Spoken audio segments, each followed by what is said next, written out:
Hi, I'm Jenny, and today is my 1 week anniversary taking Saxenda.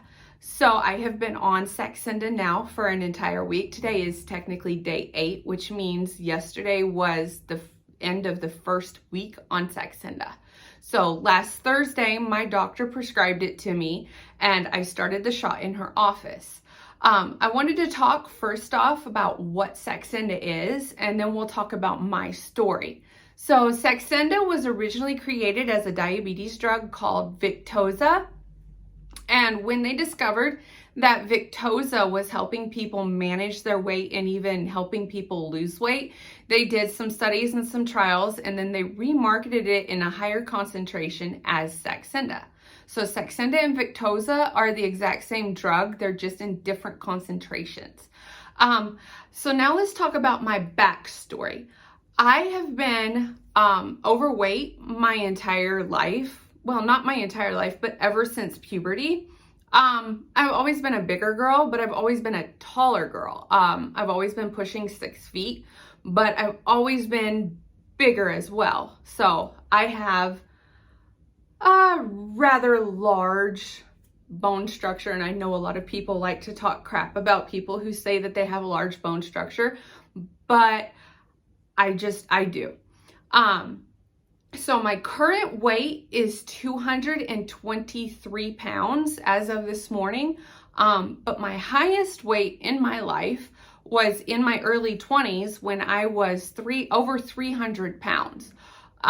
So I have lost quite a bit of weight on my own, but I have now reached a plateau, and I haven't been able to lose anything for a year by myself. So I started losing weight in July of 2020, and I did that by counting my calories and going on a 6 to 8 kilometer walk every day. And so for the first 6 weeks, for the first 6 months, I lost 50 pounds, and I have managed to keep the 50 pounds off. But after Christmas and the holidays of 2020, I started trying to actively lose weight again, and it just stalled. So I have been in a plateau for an entire year because this is now January of 2022. So all of 2021, I have managed to maintain my weight, but I have not managed to lose any additional weight. My goal weight is to be 50 pounds lighter. So right now I am 223, and I would like to be anywhere in the 170 to 175 range. But as I currently am, before I started Saxenda, I was not losing anything despite working out more than I was in my first 6 months, watching my calories religiously, and not a thing was budging on me.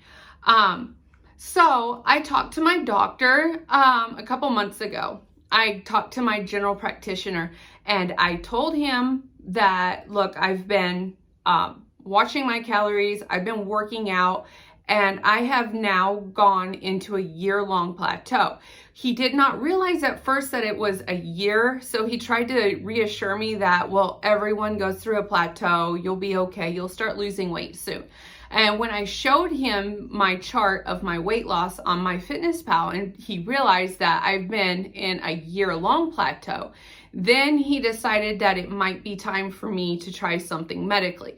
So he suggested I talk to a gastroenterologist about starting Saxenda. So he referred me to a gastroenterologist here that's local to us, and she prescribed me Saxenda, and I started it a week ago. So I have been on it 1 week, and I started at the 0.6 milligram dose last Thursday in her office, and I've been taking that. Yesterday I upped it to 0.6 plus 5 clicks. So I noticed that this Tuesday, and I believe Monday and Tuesday, I was starting to get my appetite back. I was starting to get hungry when I shouldn't have felt hungry. I was starting to crave carbs again. So I decided to up my dose by 5 clicks. So I'm halfway in between the 0.6 milligrams and the 1.2 milligrams.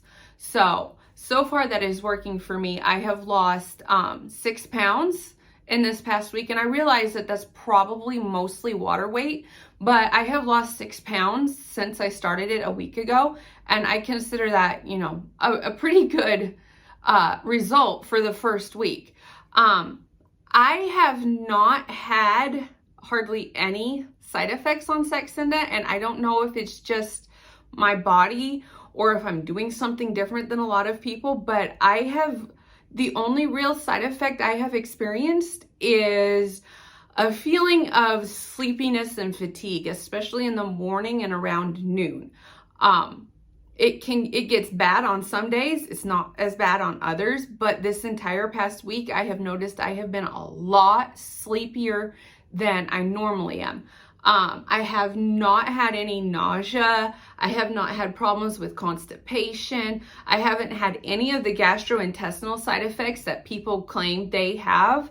I have not experienced those. And I think it's because I'm doing things differently than some people, but I also want to chalk it up to maybe genetics, and maybe I'm just lucky, and maybe my body just needed this drug more than some people's do. Because I do have polycystic ovarian syndrome, I'm not only taking this drug for the weight loss, although that is the main reason. Saxenda also works on different hormones in your body that are usually out of balance when you have polycystic ovarian syndrome. So a lot of PCOS women have problems with insulin resistance. They have problems with always feeling hungry. They have problems with never feeling full and not getting fullness cues from their body. And those are all problems that I have experienced.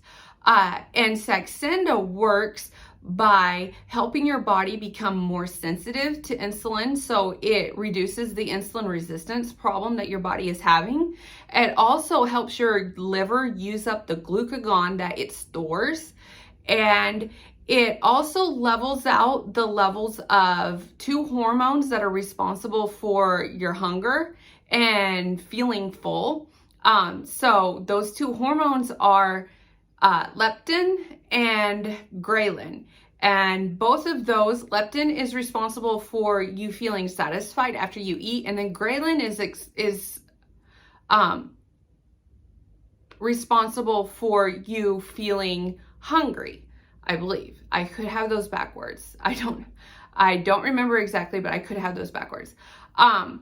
So it levels out all of those hormones and helps you feel full faster, helps you not feel hungry, and it helps your body better burn the energy that you do have in your body. So that is how it's working as far as I can tell for me. And I'm hoping it works for other people as well, because I think it's a very, very beneficial medication. So currently my diet consists of lots of lean meats and fish. I might eat red meat once a week, if that. We eat a lot of chicken, we eat a lot of fish, we eat some pork. But I don't really, we might have a steak every now and then, or I might cook with hamburger every now and then. But for the most part, it's chicken, pork, or fish. I also eat a lot of vegetables. I try to put a bigger portion of vegetables on my plate than I do meat, and especially than I do carbohydrates. I try to only eat whole grain carbohydrates. So if I'm going to have pasta, it's whole grain pasta. Rice is brown rice. I eat sweet potatoes in the place of white potatoes. I try to keep my carbs to the more resistant and more better for me carbs. I also drink protein shakes. Most of the days of the week, I drink a protein shake for lunch. And with that protein shake, I usually add 2 teaspoons of chia seeds for the fiber. And I have found that helps prevent me from getting constipated, because protein is naturally kind of constipating. And so ever since I have started adding chia seeds in with my protein shakes, I haven't gotten constipated from my protein shakes. I also drink a lot, and I mean a lot of water. I drink 8 large glasses, like about that tall. I drink 8 of those before lunchtime. And then I try to drink just as many before dinner. So I usually have around 16 big glasses of water per day, which means that I'm going to the bathroom a lot, but it also means that I'm staying well hydrated and I'm at less of a risk of having problems with constipation. Another thing that I do is I take Metamucil once per day. I had found way back in my early 20s that Metamucil would help me.